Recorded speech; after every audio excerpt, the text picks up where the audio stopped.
항상 새로운 지식과 통찰을 찾아 헤매는 배움을 참으로 즐기시는 청취자 여러분. 오늘도 어김없이 여러분만을 위해 맞춤 제작된 오늘의 심층 분석 시작해 보겠습니다. 다들 환영합니다. 네, 반갑습니다. 오늘 정말 기대하셔도 좋은 내용들이 준비되어 있죠? 맞아요. 오늘 저희가 아주 흥미로운 그리고 정말 막 따끈따끈한 자료를 들고 왔습니다. 네, 단 3일 뒤죠. 2026년 2월 25일에 출간될 예정인 신간 발췌본입니다. 제목이 바로 주도주 투자, 부자가 되는 지름길의 핵심 내용인데요.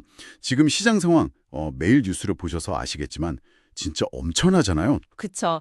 작년 그러니까 2025년 말에 코스피가 무려 5천을 돌파하면서 그야말로 유례없는 호황을 맞이하고 있으니까요. 그래서 오늘 우리의 미션은 아주 명확합니다. 여러분께 저 이 주식 사세요 하고 단순한 종목 추천을 하려는 게 절대 아니거든요.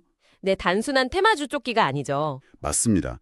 이 거대한 부의 이동을 밑바닥부터 만들어내고 있는 그 파괴적 혁신의 진짜 실체가 무엇인지 파헤쳐보려는 겁니다. 특히 AI, 원전, 방산, 그리고 올해 상용화의 원년을 맞이한 휴머노이드 로봇 산업까지 짚어볼 예정입니다. 흩어져 있는 정보들 속에서 가장 중요한 핵심 지식과 인사이트만을 쫙 뽑아서 여러분의 귀중한 시간을 아껴드리려고 합니다. 자, 그럼 하나씩 짚어보죠. 네, 오늘 다룰 내용들이 단순한 트렌드를 넘어서요. 현재 전 세계 경제와 산업의 물리적 지형 자체를 완전히 뒤흔들고 있는 핵심 주제들입니다.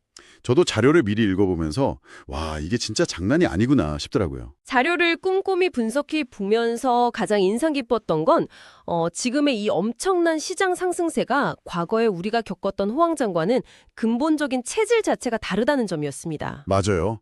코스피가 5천을 넘고 또 미국 증시도 연일 최고치를 경신하니까 사실 저부터도 약간 불안해지거든요. 충분히 그럴 수 있습니다. 속으로 이거 과거 Y2K 시대나 닷컴 버블 때처럼 그저 사람들의 기대감만 잔뜩 부풀려졌다가 어느 순간 뻥 하고 터지는 거 아니야 하는 의심이 들 수밖에 없잖아요. 시장이 뜨거울 때 누구나 당연히 가질 수 있는 합리적인 의심이죠.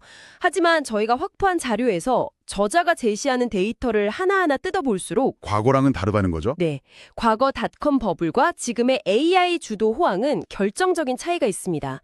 전문가로서 가장 먼저 짚고 싶은 부분은 바로 S&P 500 내 테크 기업들의 기초 체력입니다. 기초 체력이라고 하시면 벌어들이는 돈을 말씀하시는 건가요? 정확합니다. 단순히 앞으로 좋아질 거다라는 서사가 아니라 실제 숫자가 증명하고 있거든요. ROE, 즉 기업이 가진 자본을 활용해 얼마나 효율적으로 돈을 벌고 있는지를 보여주는 수익성 지표를 보면 네네. 2000년 닷컴 버블 당시보다 무려 50%나 더 높습니다. 50%나요. 와, 그러니까 기업들이 예전보다 돈을 훨씬 더 빠르고 많이 그리고 효율적으로 벌어들이고 있다는 거네요. 그렇죠. 그런데 여기서 우리가 주가 수준이 얼마나 고평가되어 있는지를 보여주는 지표인 PER, 즉 주가 수익 비율을 봐야 하거든요. 네, 그 지표가 중요하죠. 수익성은 50%나 높은데 밸류에이션 부담을 나타내는 PER은 오히려 당시 버블 때의 60% 수준에도 미치지 못하고 있습니다. 아, 그러니까 거품이라고 부르려면 사실 이익은 별로 없는데 주가만 터무니없이 비싸야 하는 거잖아요. 바로 그겁니다. 그런데 지금은 기업들이 돈을 훨씬 더 잘 벌고 있는데도 주가 자체에 낀 프리미엄은 그때보다 낮다는 뜻이네요. 단순한 기대감이 아니라 묵직한 숫자가 바탕이 되어 있다는 게 확 와닿습니다. 흥미롭게도 저자는 이 거대한 숫자를 만들어내는 진짜 동력을 도미노 효과로 설명하고 있습니다. 도미노요? 하나가 넘어지면 연쇄적으로 쫙 무너지는 그거요? 네, AI 산업 하나가 덩그러니 독자적으로 커지는 게 아니라는 거죠. 자, AI 산업이 폭발적으로 상장하면서 가장 먼저 어떤 일이 일어났죠? 당연히 반도체죠. 반도체 시장에 완전 새로운 슈퍼 사이클이 왔잖아요. 맞습니다. 우리가 지난 몇 년간 주요 반도체 기업들이 시장을 견인하는 걸 두 눈으로 똑똑히 봤죠. 그런데 그 반도체들이 쏟아져 나오면 결국 이걸 한데 모아서 돌릴 거대한 뇌가 필요해집니다. 아, 그게 바로 데이터 센터군요. 네, 데이터 센터가 전 세계적으로 폭증하게 되는 거죠. 그런데 데이터 센터가 기하급수적으로 늘어나면서 필연적으로 부딪히는 아주 거대한 물리적 한계가 하나 생깁니다. 그게 뭔가요? 바로 전력 부족 현상입니다. 기존의 화석연료나 날씨에 따라 변동이 심한 불안정한 신재생 에너지 발전망으로는 이 엄청난 24시간 전력 수요를 도저히 감당할 수가 없는 거죠. 듣고 보니까 그렇네요. AI는 밤에도 쉬지 않고 돌아가니까요. 그래서 더 큰 관점에서 연결해 보면 여기서 바로 원자력 발전의 필요성이 대두되는 겁니다. 특히 SMR, 즉 소형 모듈 원자로가 핵심으로 떠오르고 있죠. SMR이라는 단어가 요즘 경제 뉴스에 정말 막 도배가 되다시피 하던데 이게 기존 원전이랑은 구체적으로 어떻게 다른 건가요? 쉽게 말해 마치 레고 블록처럼 레고 블록이요? 네, 공장에서 미리 부품을 규격화해서 만들어두고 전력이 필요한 데이터 센터 바로 옆에다가 필요한 만큼만 딱딱 조립해서 지을 수 있는 발전소라고 보시면 됩니다. 아, 그러니까 굳이 멀리 바닷가에 지어서 송전탑을 끌고 올 필요가 없는 거네요. 맞습니다. 글로벌 빅테크 기업들이 막대한 전력을 안정적으로 공급받기 위해 지금 데이터 센터 옆에 직접 이 SMR을 짓고 있는 상황입니다. 진짜 기업들이 발전소까지 직접 짓는 시대가 왔군요. 자료에 따르면 2030년 이후를 내다보는 이 글로벌 원전 르네상스에 보수적으로 잡아도 3천조 원, 최대 6천조 원 규모의 자금이 투입될 예정이라고 합니다. 잠깐만요. 6천조 원이요? 와, 글로벌 메모리 반도체 시장 규모가 1년에 한 200조 원 수준인 걸 감안하면 이건 정말 상상을 초월하는 규모의 자본이 이동하는 거네요. 네, 생태계가 완전히 연결되어 있는 거죠. 정리해보면 AI가 반도체를 부르고 반도체가 데이터 센터를 짓게 하고 그 데이터 센터가 다시 원전을 짓게 만드는 그런 연결고리군요. 정확합니다. 그런데 여기서 하나 더 생각해야 할 부분이 있습니다. 이 거대한 에너지와 인프라 패권 경쟁이 결국 국가 안보와 직결되다 보니 각국의 셈법이 굉장히 복잡해지고 있거든요. 아, 그 부분 중요하죠. 여기서 청취자분들께 하나 꼭 짚고 넘어갈 게 있습니다. 저희가 지금부터 다룰 트럼프 2기의 정책이나 방위 산업의 흐름은 철저히 이번 자료에 기반한 시장과 산업 관점에서의 객관적 분석일 뿐입니다. 네, 투자 관점에서의 사실 전달이죠. 맞습니다. 특정 정치적 입장이나 이념을 지지하거나 반대하는 것이 절대 아니라는 점, 오직 지식 탐구를 위한 팩트 전달이라는 점을 명확히 말씀드립니다. 자, 그렇다면 이 국제 정치의 변화가 방산 시장의 수조를 구체적으로 어떻게 바꾸고 있나요? 자료에 명시된 트럼프 2기 행정부의 외교 안보 정책을 관통하는 핵심 키워드는 바로 미국 우선주의를 기조로 한 거래적 현실주의입니다. 거래적 현실주의라는 건 철저하게 손익을 따지겠다는 뜻이겠죠. 한마디로 미국이 더 이상 막대한 비용을 감수하면서까지 전 세계의 경찰 역할을 무료로 해주지 않겠다는 선언인 셈이죠. 이로 인해 세계는 철저히 각자 도생해야 하는 신냉전 2.0 시대로 진입했습니다. 사실상 동맹국이나 우방국들에게 너희 나라 안보는 너희가 돈을 더 내서 직접 지켜라 이렇게 강하게 압박하고 있는 거잖아요. 바로 그 지점입니다. 그 대표적인 결과가 네이토, 즉 북대서양 조약기구 회원국들을 향한 강력한 방위비 증액 압박입니다. 과거에는 GDP의 2% 수준을 요구했다면 이제는 5%라는 매우 높은 목표치가 설정되었죠. 2%에서 5%면 예산이 2배 이상 훌쩍 뛰는 거네요. 결국 전 세계 국가들이 앞다투어 무기를 사들이고 국방 예산을 대폭 늘리고 있습니다. 이게 곧바로 방위산업 기업들의 폭발적인 실적으로 직결되는 구조가 된 겁니다. 저도 경제 뉴스를 보면 그동안 유럽이나 한국의 방산 기업들 주가가 엄청나게 뛰는 걸 자주 봤거든요. 막 수출 잭팟 터졌다는 기사도 많았고요. 네, 그랬죠. 그런데 이번 자료를 보니까 올해, 즉 2026년에는 이 방산 테마의 흐름에 좀 중요한 변화가 생길 거라고 분석하고 있더라고요. 아주 예리한 지적입니다.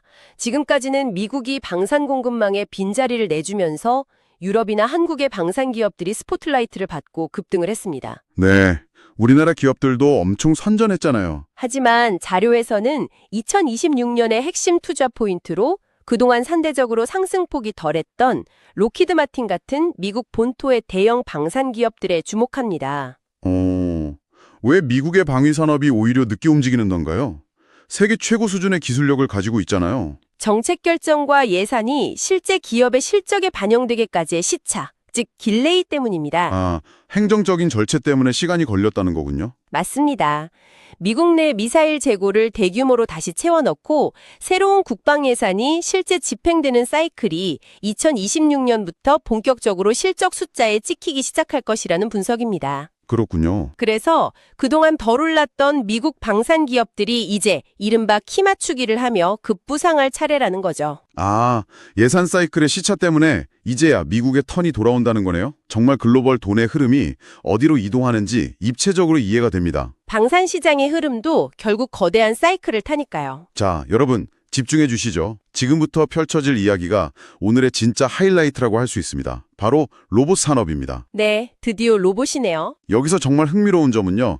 옛날에 스타워즈에 나오는 R2D2나 윌 스미스의 아이로봇 같은 SF 영화 보면서 저게 언제쯤 현실이 될까 했는데 이제 현실이 되었죠. 네, 2020년 현재 그 영화 속 상상이 단순한 시제품을 넘어 대량 양산형 현실이 되어버렸다는 겁니다. 맞습니다. 휴머노이드 로봇이 2026년을 기점으로 완벽한 상용화의 원년을 맞이하고 있습니다. 그런데 여기서 우리가 주목해야 할 진짜 쟁점이 하나 있습니다. 기술력이 얼마나 발전했는지 뭐 그런 거 아닌가요? 아닙니다.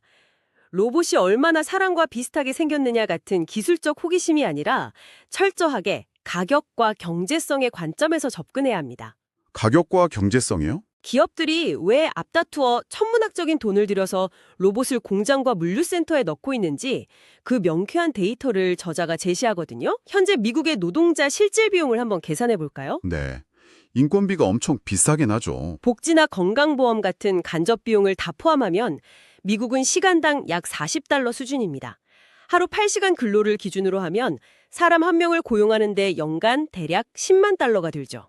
10만 달러면 우리 돈으로 한 1억 3천 4천만 원 정도 되니까 고용주 입장에서는 꽤 엄청난 고정 비용이네요. 자, 그럼 여기서 계산을 한번 해보죠.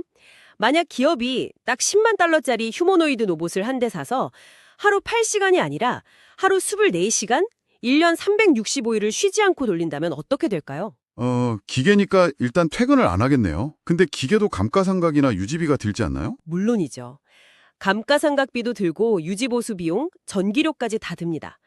그런데 그걸 전부 포함해서 계상해도 놀랍게도 단 0.39년, 그러니까 약 4개월 만에 로봇 구매 비용의 본전을 봅게 됩니다. 와, 4개월 만에요? 네, 단 4개월입니다. 그 숫자를 들으니까 마냥 기술이 발전해서 신기하다 하며 감탄이 나오기보다는 솔직히 약간 섬뜩해지기도 하네요. 어떤 의미이신지 알 것 같습니다. 노조도 없고 감기에도 안 걸리고 휴가도 안 가는 완벽한 노동자가 단 4개월 만에 자기 몸값을 다 해보는다니.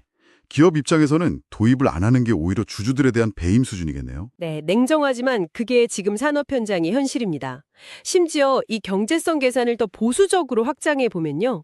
지금 로봇 기업들의 목표 판매가가 대당 2, 3만 달러 수준이거든요. 자동차 한 대 값이네요. 네, 그런데 만약 그렇게 싸게 안 나오고 초기 도입 비용으로 무려 50만 달러를 지불한다고 가정해도 장기적으로 인간 노동력을 대체할 경제적 타당성이 성립합니다. 50만 달러여도 본전이 뽑힌다고요? 네, 이 50만 달러라는 임계점 아래로 로봇 가격이 내려오는 순간부터 발생한 엄청난 경제적 인센티브가 바로 로봇 산업을 폭발시키는 가장 큰 방아쇠가 된 겁니다. 50만 달러도 수지타산이 맞는데 지금 기업들은 2, 3만 달러를 목표로 뛰고 있으니 시장이 열광할 수밖에 없네요. 맞습니다.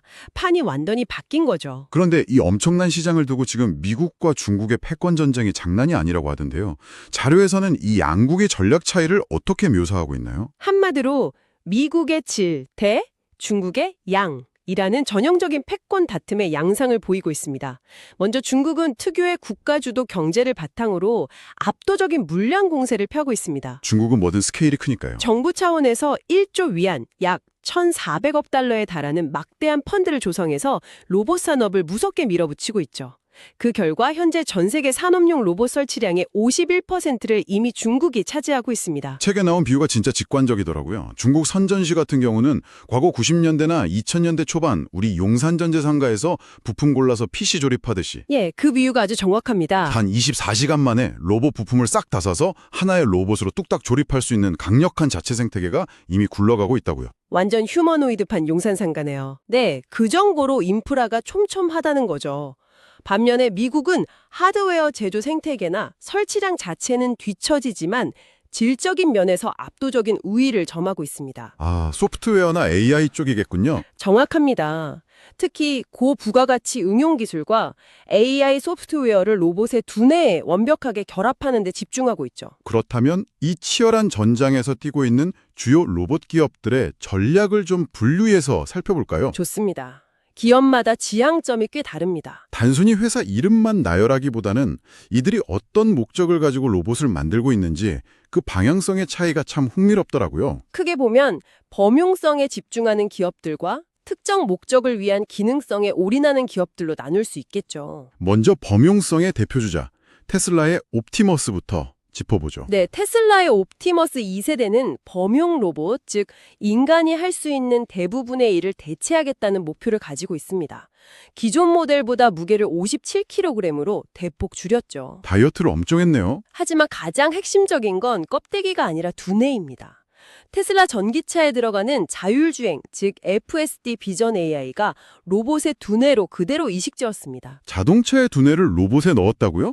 그게 어떤 의미가 있는 건가요? 이게 무슨 의미냐면 예전 로봇들처럼 사람이 일일이 코딩해준 대로 동작만 반복하는 게 아니라는 겁니다.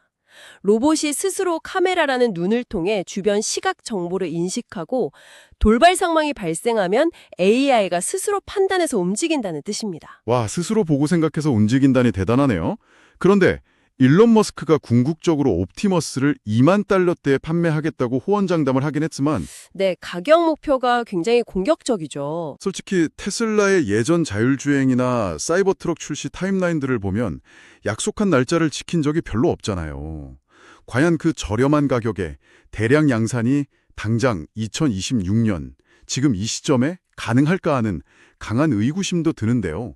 자료에서는 이 부분을 어떻게 평가하나요? 그 의구심, 시장에서도 동일하게 제기하고 있는 포인트입니다. 저자 역시 2만 달러라는 가격표가 당장 2026년에 실현되기는 어려울 수 있다고 봅니다. 역시나 시간이 좀 더 걸리겠군요. 하지만 여기서 중요한 건 타임라인의 지연 여부가 아닙니다. 테슬라가 이미 FSD라는 강력한 소프트웨어를 통해 로봇이 물리적 세계를 이해하고 스스로 행동하게 만드는 패러다임 전환을 증명했다는 사실 자체가 시장의 판도를 바꾸고 있다는 점에 주목해야 합니다. 아, 시기가 문제일 뿐 방향성은 이미 증명됐다는 거군요. 맞습니다. 여기에 덧붙여 범용성 로봇 시장에서 또 하나 눈에 띄는 기업이 바로 원엑스입니다. 이들의 로봇인 네오는 테슬라와는 조금 다른 결의 범용성을 추구합니다. 아, 오픈 AI와 삼성이 투자해서 유명해진 그 기업이요. 네오는 산업 현장보다는 가정집을 겨냥하고 있죠. 맞습니다. 1X의 네오는 인간의 형태를 띠고 있지만 무게가 고작 30kg밖에 나가지 않습니다. 공장에서 쓰는 무겁고 딱딱한 로봇과 달리 관절이나 소재가 매우 부드럽고 가볍죠. 30kg이면 초등학생 고학년 정도 무게네요. 이유는 명확합니다. 인간의 거주 공간인 가정에서 사람과 부딪혀도 다치지 않고 소음 없이 조용히 가사노동을 돕는 것을 최우선 목표로 설계되었기 때문입니다. 일종의 가정용 AI 집사 포지션인 셈입니다. 집에 둬도 확실히 위화감이 덜하고 안전하겠네요. 자, 지금까지 사람을 닮은 범용 로봇들을 봤다면 이번엔 사람을 완벽히 닮아야 한다는 강박을 버리고 오직 작업의 효율성에만 올인한 실용주의 기업들을 볼까요? 그 대표적인 예가 바로 애질리티 로보틱스의 디짓입니다. 디짓의 외형을 보면 다리가 사람처럼 앞을 향해 꺾여 있는 게 아니라 타조처럼 뒤로 꺾인 역관절 구조입니다. 타조다리요? 좀 이상하게 생기지 않았나요? 사람을 흉내내는 헛된 노력을 과감히 버린 거죠. 무거운 짐을 들고 하중을 견디며 안정적으로 걷는 데는 인간형 다리보다 역관절이 훨씬 유리하거든요. 철저하게 물류창고의 상하차 작업에 맞춰 설계된 겁니다. 아, 오직 짐 나르는 데만 최적화시킨 거군요. 그 덕분에 디짓은 연구소에 머무는 게 아니라 이미 아마존이나 GXO 같은 거대 물류센터에서 네, 실제로 현장에 투입되었죠. 아르바이트생처럼 취직해서 상자 나르는 일을 척척 해내고 있다고 하더라고요. 물류센터에 최적화된 가장 현실적인 진화네요. 맞습니다. 그리고 우리에게 유튜브 영상으로 가장 친숙한 보스턴 다이나믹스의 아틀라스도 이 실용주의 노선으로 완전히 갈아탔습니다. 현대차가 인수해서 화제가 되기도 했죠. 아, 그 공중제비 돌던 파쿠르 로봇이요. 네, 그런데 보스턴 다이나믹스는 과거 그 공중제비를 돌던 무겁고 시끄러운 유압식 구동계를 과감히 버렸습니다. 대신 조용하고 유지보수가 쉬운 완전히 새로운 전기식 아틀라스로 전환했죠. 묘기 부리는 걸 포기했다고요? 단순히 보여주기식 묘기를 부리는 로봇에서 벗어나 실제 산업 현장에서 인간 작업자 옆에서 안전하게 협력하며 일하는 이른바 상업적 코봇으로 진화한 겁니다. 인간과 같은 공간에서 안전하게 조력자 역할을 하겠다는 뚜렷한 목적성을 띠게 된 거죠. 로봇들의 전략이 이렇게 각양각색으로 나뉘는 게 정말 흥미롭네요. 그리고 아까 중국의 로봇 용산상과 같은 거대한 생태계 이야기를 하셨는데 중국 기업 중에 유비테크의 기술력도 꽤 인상 깊었습니다. 네, 유비테크의 워커S는 이미 중국 내 자동차 공장 등에서 엄청난 수주를 올리며 실제로 돈을 벌고 있는 1위 기업의 로봇입니다. 어떤 기술이 이렇게 특별한가요? 가장 주목할 만한 기능은 바로 자율 배터리 교체, 즉 핫스왑 기능입니다.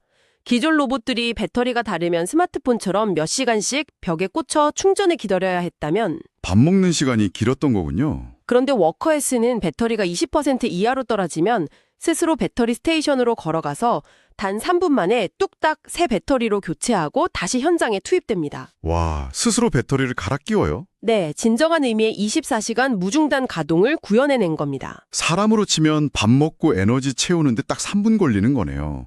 식사 시간도 없는 거나 마찬가지잖아요. 정말 각국 기업들의 숨막히는 각축전입니다. 산업용 현장의 판도를 바꾸고 있는 거죠. 그런데 우리가 이렇게 다리 2개 달린 사람 닮은 휴머노이드 로봇에 열광하는 동안 이미 보이지 않는 곳에서 조용히 산업 현장과 병원을 지배하고 있는 전통적인 로봇 강자들도 여전히 진화 중이잖아요. 네, 결코 무시할 수 없는 시장이 바로 산업용 로봇과 의료용 로봇입니다. 우리가 뉴스에서 자동차 조립 공장을 볼 때 윙윙 돌아가며 용접을 하는 노란색 거대한 로봇팔들 한 번쯤 보셨을 겁니다. 아, 네. 노란색 로봇팔 자주 봤죠? 그게 바로 일본 환하게 제품들인데 전 세계 공장에서 압도적인 1위를 차지하고 있죠. 또 최근 이 분야에서 가장 큰 지각 변동은 손정혜 회장의 소프트뱅크가 유럽의 로봇 강자인 ABB에 로봇 사업부를 무려 53억 7천만 달러에 인수하기로 한 사건입니다. 53억 달러면 규모가 엄청나네요. 소프트뱅크는 어떤 그림을 그리고 있는 건가요? 소프트뱅크는 단순한 공장 자동화를 넘어서 인간의 지능을 뛰어넘는 인공 초지능, 즉 ASI를 산업용 로봇에 결합해 글로벌 제조 패권을 쥐겠다는 원대한 그림을 그리고 있습니다. 범용 인공지능인 AGI를 넘어서 초지능까지 내다보고 승부수를 던진 거군요. 참, 그리고 의료용 수술 로봇 쪽도 변화의 바람이 불고 있다고 들었어요? 수술 로봇 하면 인투이티브 서지칼이 만든 다빈치 시스템이 수술실 시장의 70%를 싹쓸이하고 있습니다. 거의 독점이나 다름없죠. 70%면 병원에는 거의 다 그 기계가 있다는 거네요. 다만 초기 도입 비용이 한 대당 16억 원에 달하고 소모품 비용도 너무 비싸서 중소형 병원으로의 확산은 좀 더딘 편이었습니다. 장비 하나에 16억이면 중소형 병원은 엄두도 못 내겠어요. 그래서 최근에는 메드트로닉의 휴고나 스트라이커의 마코 같은 경쟁 기업들이 빈틈을 파고들고 있습니다. 거대한 일체형 장비 대신 필요한 로봇팔 모듈만 따로따로 구매해 쓸 수 있게 만들면서 가격을 크게 낮추고 시장 점유율을 맹렬히 뺏어오고 있는 상황입니다. 정말 기술의 발전 속도도 시장의 변화 속도도 어지러울 정도입니다. 자, 이렇게 오늘 자료를 통해 AI 생태계의 도미노 현상부터 신냉전 시대의 방산, 그리고 각기 다른 전략을 취하고 있는 글로벌 로봇 기업들의 숨막히는 전쟁까지 쭉 살펴봤는데요. 정말 거대한 변화의 흐름이죠. 그래서 이것이 전부 무엇을 의미할까요? 시장이 5천을 넘고 이 모든 테마가 뜨겁게 끓어오르는 현상은 결코 실체가 없는 신기루나 거품이 아니었습니다. AI라는 보이지 않는 갈수록 똑똑해지는 두뇌가 이제 로봇이라는 강력하고 효율적인 물리적 신체를 얻었습니다. 네, 완벽한 결합이죠. 그리고 그 24시간 지치지 않는 신체를 무한정 움직이기 위해 원전이라는 막대한 에너지를 탐욕스럽게 먹어치우면서 우리 삶의 물리적 현실 그 자체를 밑바닥부터 완전히 뒤바꾸고 있는 거대한 역사적 변곡점, 바로 그 한가운데에 우리가 서 있는 것입니다. 전체적인 맥락을 완벽하게 꿰뚫는 요약입니다. 그리고 오늘 자료에는 명시적으로 적혀 있지 않았지만 이 모든 논의를 종합했을 때 여기서 우리가 반드시 던져야 할 철학적이면서도 뼈아픈 질문이 하나 있습니다.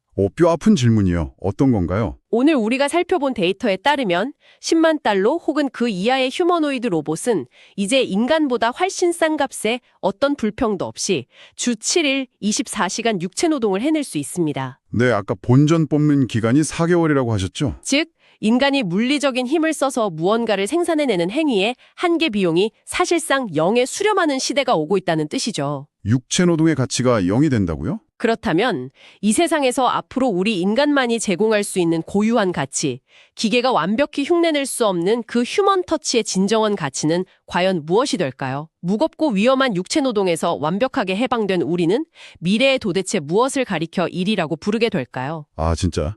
뒤통수를 한 대 맞은 것처럼 머리를 멍하게 만드는 아주 날카로운 질문이네요.